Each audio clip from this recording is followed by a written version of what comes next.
గత కొన్ని రోజులుగా భారీ వర్షాల నేపథ్యంలో ఆంధ్రప్రదేశ్ వ్యాప్తంగా చాలా ప్రాంతాలు నీట మునిగాయి సార్. ఇప్పుడు వైఎస్ఆర్ కాంగ్రెస్ పార్టీ నాయకులు మొదటి నుంచి ఆరోపణలు చేస్తూ ఉన్నారు. అమరావతి సేఫ్ కాదు, వర్షాలు వస్తే అమరావతి కూడా మునిగిపోతుంది అంటూ వైసీపీ సోషల్ మీడియాలో కొన్ని ఫోటోల్ని వీడియోల్ని రిలీజ్ చేస్తూ ఉన్నారు. ఆ విజువల్స్ని మనం చూస్తూ ఉన్నాం ఇప్పుడు. అండ్ రీసెంట్గా సాక్షిలో కూడా ఒక వార్త వచ్చింది సార్.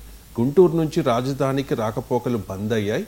ఉప్పొంగిన కోటేళ్లవాగు, ఎర్రవాగు, పాలవాగు, అలాగే సచివాలయానికి అధికారులు వెళ్ళలేక నానా ఇబ్బందులు పడుతూ ఉన్నారు. 40,000 ఎకరాల్లో నీట మునిగిపోయింది పంట పొలాలు అని చెప్పి వార్తలు వచ్చాయి. సో ఇది విష ప్రచారం, ఇటువంటి ప్రచారాన్ని తిప్పికొట్టాలి అని చెప్పి చంద్రబాబు నాయుడు కూడా పదే పదే టీడీపీ నేతలకు చెప్తూ ఉన్నారు. అండ్ చంద్రబాబు నాయుడు చెప్తూ ఉన్నారు కదా సార్, సింగపూర్ మాస్టర్ ప్లాన్తో ప్రపంచ స్థాయి నగరంగా, రాజధానిగా అమరావతిని తీర్చిదిద్దుతాను అని చెప్పి. మరోవైపు వైఎస్ఆర్ కాంగ్రెస్ పార్టీ చేస్తున్న ఈ ప్రచారం ఏంటి సార్? అమరావతి రాజధానిగా సేఫేనా అంటే ఏం చెప్తారు? ఇప్పుడు అమరావతి మునిగే రాజధాని అనే భావన మొదటి నుంచి చెప్పారు వైసీపీ అంటున్నా, అది నిజం కాదు. అసెంబ్లీలోనే జగన్ సమర్థించాడు కదా. అమరావతిని ఎక్కడ జగన్ వ్యతిరేకించారు చెప్పండి? అసలు అవి సరిపోదు, ఇంకెక్కువ ల్యాండ్ కావాలి అన్నాడు కదా. సో 2019 కన్నా ముందు అసెంబ్లీలో జగన్మోహన్ రెడ్డి అమరావతికి మద్దతు ఇచ్చాడు. అమరావతి మునిగే రాజధాని కనుక మునిగే చోట వద్దని మేము దీన్ని వ్యతిరేకిస్తున్నామని అనలేదు. అమరావతికి మద్దతు ఇచ్చి ఇంకా ఎక్కువ ల్యాండ్ కావాలని కూడా అన్నాడు. మీరు 2019 ఎలక్షన్లో కూడా మేము అధికారంలోకి వస్తే అమరావతిలో రాజధాని ఉండదు, 3 రాజధానులు కడతామని ఎక్కడన్నా అన్నారా? అది ఎన్నికల తర్వాత కదా. పైగా అప్పుడు వైసీపీ నేతల వాదన ఏంటి? మా జగన్మోహన్ రెడ్డి చూడు అమరావతిలోనే ఇల్లు కట్టుకున్నాడు, చంద్రబాబు నాయుడు ఇప్పటికీ ఇల్లు కట్టుకోలేదు, అద్దె ఇంట్లో ఉంటున్నాడని కదా విమర్శ చేసింది. హైదరాబాద్లో ఉంటారు, వీకెండ్ లీడర్ అని కదా చంద్రబాబు నాయుడు పైన కామెంట్ చేసింది. అందువల్ల అమరావతి పైన వైసీపీ వైఖరిలో ఈ డూప్లిసిటీ, డబుల్ స్టాండర్డ్స్ మొదటి నుంచి ఉన్నాయి. ఒకవైపు అమరావతికి మేము వ్యతిరేకం కాదంటూనే అమరావతిని అప్రతిష్ట పాలు చేసే అన్ని పనులు చేశారు. దానికి కారణం ఏంటంటే అమరావతి ఇది dream child of Chandrababu Naidu కనుక.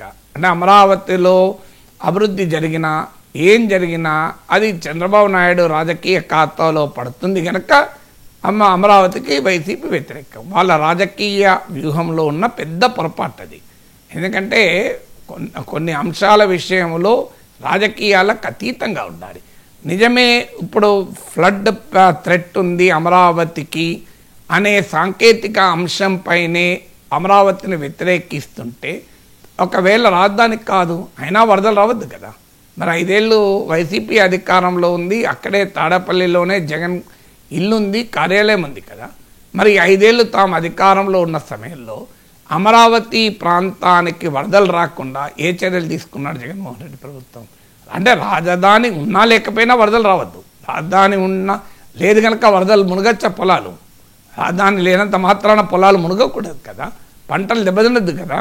వారు అక్కడ కూడా ప్రజలే కదా, గ్రామాలైనా పట్టణాలైనా, మహానగరమైతేనే ప్రజలు కారు కదా. అందువల్ల జగన్మోహన్ రెడ్డి అమరావతి ప్రాంతంలో వరద నివారణకు తీసుకున్న చర్యలు ఏంటి అనేది క్వశ్చన్. ఇక వరదలు రాని నగరాలు ఏంటి నాకు చెప్పండి? హైదరాబాదులో చిన్న వర్షానికే రోడ్లన్నీ జలమయమైన పరిస్థితి మనం చూడడం లేదా?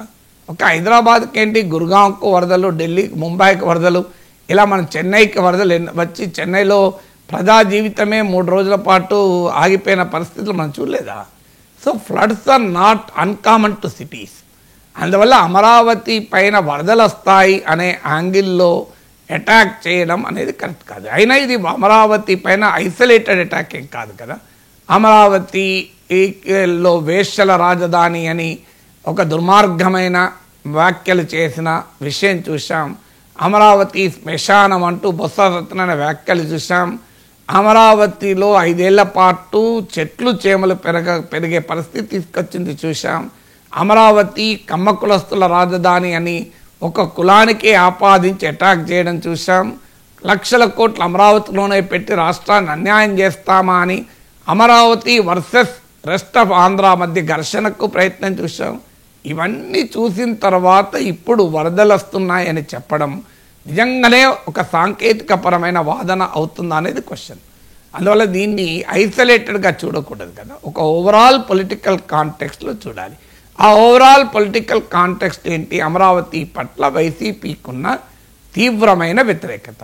ఆ వ్యతిరేకతకు మూలం అమరావతి అనేది చంద్రబాబు నాయుడు స్వప్నం కావడమే.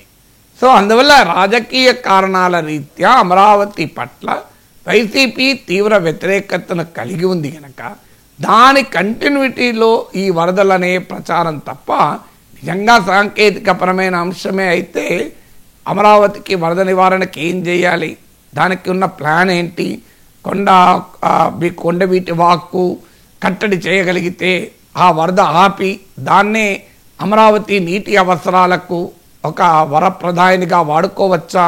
ప్రపంచంలో చాలా ఉదాహరణలు కూడా ఉన్నాయి. సో సారోను ఒక వరంగా, అంటే శాపాన్ని వరంగా మార్చుకొని ముప్పును కాస్త అవకాశంగా మార్చుకున్న చరిత్ర ప్రపంచంలో చాలా మోడల్స్ ఉన్నాయి. సో ఆ మోడల్ స్టడీ చేసి ఏ కొండవీటి వాగైతే అమరావతికి వరదలకు కారణమవుతుందో ఆ కొండవీటి వాగును కట్టడి చేసి అదే అమరావతికి నీటి సోర్స్గా మలుచుకునే ప్రయత్నం కూడా చేయాలి అనేది గతంలో అన్నారు కదా. దానిపైన దృష్టి పెట్టచ్చు కదా. అందువల్ల మనము అమరావతి అనే రాజధానిని వ్యతిరేకించే క్రమంలో వస్తున్న ఈ ఆరోపణ, ఈ దాడి, దీనివల్ల వైసీపీకి రాజకీయంగా కూడా లాభం కాదు. ప్రజలు 3 రాజధానులను ఏకోన్ముఖంగా తిరస్కరించారు 2024 ఎన్నికల్లో. వైజాగ్లో కూడా, ఉత్తరాంధ్రలో ఘోరంగా ఓడిపోయారు, రాయలసీమలో ఓడిపోయారు, అమరావతిలో ఓడిపోయారు. అయినా అమరావతి పట్ల చంద్రబాబును వ్యతిరేకించడం కొరకు అమరావతిని వ్యతిరేకించకూడదు, జగన్ను వ్యతిరేకించడం కొరకు పులివెందులను వ్యతిరేకించకూడదు, చంద్రబాబును వ్యతిరేకించడం కొరకు కుప్పను వ్యతిరేకించకూడదు కదా. అందుకంటే కుప్పమైనా, పులివెందులైనా, అమరావతి అయినా తెలుగు ప్రాంత నగరాలు, ఊర్లు కదా.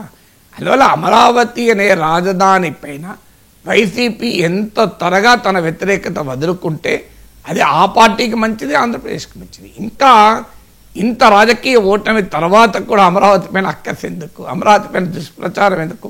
ఏదో వరదలు రావచ్చు, వచ్చాయా రాలేదా అన్న జోలికి నేను వెళ్ళడం లేదు. ఒకవేళ నిజంగానే పెద్ద ఎత్తున వరదలు వచ్చుంటే మరి వైసీపీ కార్యకర్తలకు వరద సాయం చేయమని పిలిపియాలి కదా జగన్మోహన్ రెడ్డి. తాను కూడా స్వయంగా వరద సాయంలో పాల్గొనాలి కదా. ఇప్పుడు తాటికొండ ఈ ప్రాంతమే కదా, ఇప్పుడు తాడేపల్లి జగన్మోహన్ రెడ్డి ఇప్పుడు నివాసం ఉంటున్న ప్రాంతం కూడా అమరావతి ప్రాంతంలో ఉన్నాడు. అక్కడ కూడా ఓడిపోయినా కూడా ఓట్లు వచ్చాయి కదా. 2019 అయితే మంగళగిరి గెలిచారు, తాటికొండ కూడా గెలిచారు కదా. మీరు ఇప్పుడు ఓడిపోయినా కూడా మీకు కూడా ఓట్లు వచ్చాయి, మీ ప్రజలు కూడా ఉన్నారు, మీకు ఓట్లేసిన ప్రజలకు కూడా. మరి మీరు నిజంగానే గ్రామాలకు వెళ్ళి వరద సాయం చేశారా? మంచినీళ్ళ బాటిళ్ళు, పులిహోర పట్లాలు ఇవ్వాలి కదా.